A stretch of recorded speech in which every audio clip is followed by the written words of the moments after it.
Welcome to another edition of the Heritage Wealth Planning YouTube channel. In this topic, we're going to talk about primary insurance amount, your PIA, when it comes to your Social Security benefits. Now, if you haven't watched my last video on the average index monthly earnings, the AIME, I highly suggest you start there because everything revolves around the AIME and then it flows to the PIA. So if you watch that video, you're in the right place. If you haven't watched that video, go back and then come on back. We'll be here when you come back. So the PIA is the next acronym that is very, very important to understand as you're looking at your own Social Security benefits. That's your primary insurance amount. It's the amount that you are eligible to receive at your full retirement age. Your FRA, another acronym. So you got the three things: AIME, PIA, FRA. Tattoo those in your brain. AIME, PIA, FRA. One more time. AIME, say it with me. PIA, FRA. I hear you out there loud and clear. Good job, YouTube listeners. That's fantastic. So the PIA is how much you get when you retire at your full retirement age according to Social Security. So let's go ahead and bring me, get my mug out of the way there. And I'll post all these links into the show notes down there. So basically, if you were born before 1954 or 1954 and before, if you're born in 1942 and stuff, you're already taking Social Security, so this really isn't applicable to you anymore. But if you were born 1954, 1953, basically 1954 and before, your full retirement age or normal retirement age, I call it the full retirement age, is 66. All right, that means at 66, you can submit your pay stub to Social Security and request your benefits and get 100% of your PIA. So remember that. So if you were born in 1954 and it's 2018 now, you're only 64 years old, which means that if you want to get your full benefit, you got to wait another 2 years until 2020 in which to file for your Social Security benefits. Now, you can file earlier than that, and I'll talk about that here in a second, but it will reduce your payment. And you can file later than that, and it will increase your payment. But I just got to be clear that if you were born in 1954 or before, your full retirement age is 66. Now, I was born in 1970, so my full retirement age is 67. So if I want my max amount of benefits, I got to wait until 67 plus 1970. I got to wait till 2037, another 19 years before I can get my full amount of benefits, my 100% of my full retirement age. My intuition tells me that that might change. We'll see. I mean, basically, once you hit the 50-year-old corridor, it's going to be awful hard for the folks in Washington to adjust for Social Security changes unless something dire comes. I don't know. I would say probably if you're born in 1980 or so, you're more likely to see this number change, and more so than my cohort there. But, who knows? Either way, though, 1954 and before, you're 66, your full retirement age. After 1954, it increases until you're hit 1960, and then it's 67 years old. You got to remember that number. So we'll just say someone born 1952, which would make his full retirement age this year, and he'll be 66. And so we can talk about the numbers and how that'll affect, maybe even how it'll affect you. So let's go to the first thing, what the Social Security Administration website says, what the PIA is. Again, the links will be below. Definition of primary insurance amount. The PIA is the benefit before rounding down to the next lower dollar a person would receive if he or she elects to begin receiving benefits at retirement, at normal retirement age. At this benefit, the benefit is neither reduced nor increased for delayed retirement. And again, we'll talk about that here in just a second. The PIA is a sum of the three separate percentages of portions of the average index monthly earnings. Remember, we talked about that in last video. The portions depend on the year in which the worker attains age 66. You can read all that. And again, the AIME is based on right here. These are the bands of AIME. Let me go AIME band rates. Actually, it's $8.95. I had $8.97, so part of me being $2 off. Either way, the first $895, you're going to get 90 cents on the dollar. The next $4,500 over that, you'll get 32 cents on the dollar. And then the next amount of above 53.97, you're going to get 15 cents on the dollar. That's what they're talking about in terms of the 3 band rates. All right, so they say the PIA is the sum of the 3 separate percentage of portions of the AIME. And then we talk about the bend points. I keep calling them the bend points. All right, so we talked about the formula last time. I just kind of showed you a scenario of that. So let's talk about an example here of direct from the Social Security website. I'm going to take this guy here who had indexed earnings over the course of his life. Remember, so what we do is we take all these indexed earnings, the top 35 years of their inflation-adjusted earnings that the worker made, add them up. We get this number here, 1.7 million, divide that number by 420, and 420 is simply the 35 years, the highest 35 years, times 12, and that gives us an average index monthly earnings of $44,059 a month. So how will that figure out into this guy's PIA? So let's go over here. And so we got 4,059 is his AIME. All right. We take the first 897, it's actually 895, but just bear with me. It's the same. It's going to come out the same.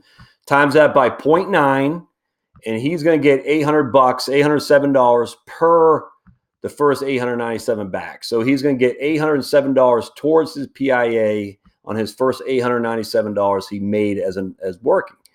The next 3162, he's going to get 32 cents on dollar. So his total AIME, his total PIAs, you take the 807 plus the 1011, which is simply 32% of that amount there, add them together, and his total PIA is 1819. And so just remember, PIA is the amount you'll receive at full retirement age.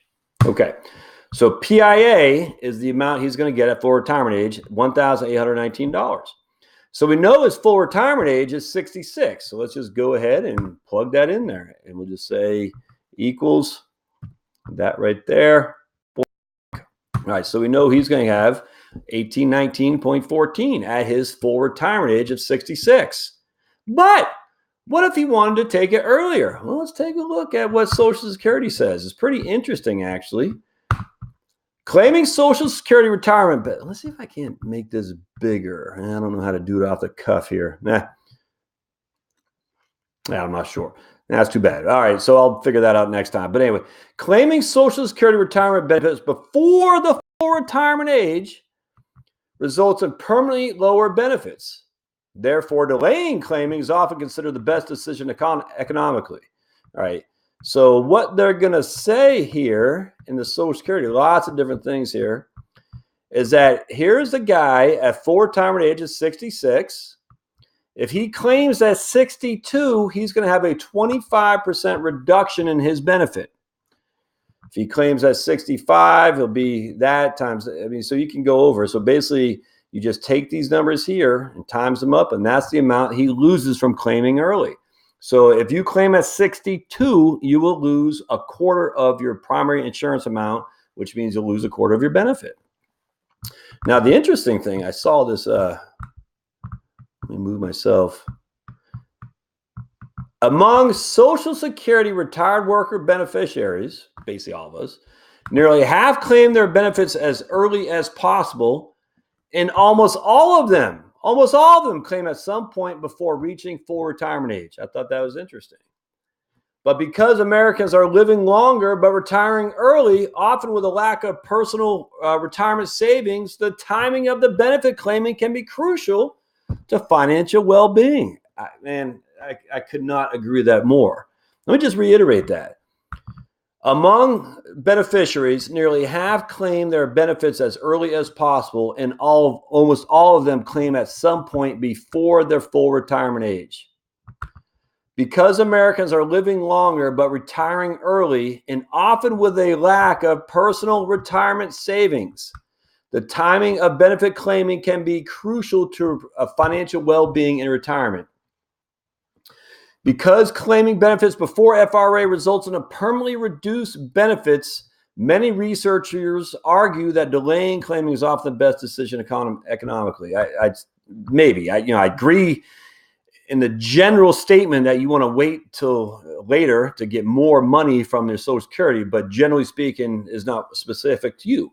What's the benefit for you? Well, that would be something you have to discuss with a qualified, certified financial planner like old Josh here, or someone else. I don't care. At the end of the day, though, if you're claiming early, you might come back and haunt you in the long run. And we're going to talk all about this for strategies later on. But let's just go over this guy and say he claimed early. So now we know if he claims at full retirement age, he'll get $18,19 a year every year for the rest of his life. And this is adjusted for inflation. What if he claimed early, though? We know he's going to get this times that times 0.75, because he's going to lose 25% of the Social Security amount, and he's only going to get $13.64. Now, I should just stop there because of basically they say everybody claims between these 2 years here. Everybody. But there are some people who delay, and hopefully more and more people will consider delaying. Even if you don't do it, hopefully you consider it. And so let's see what the good folks at Social Security Administration talk about. To incentivize people, right there. Okay, good.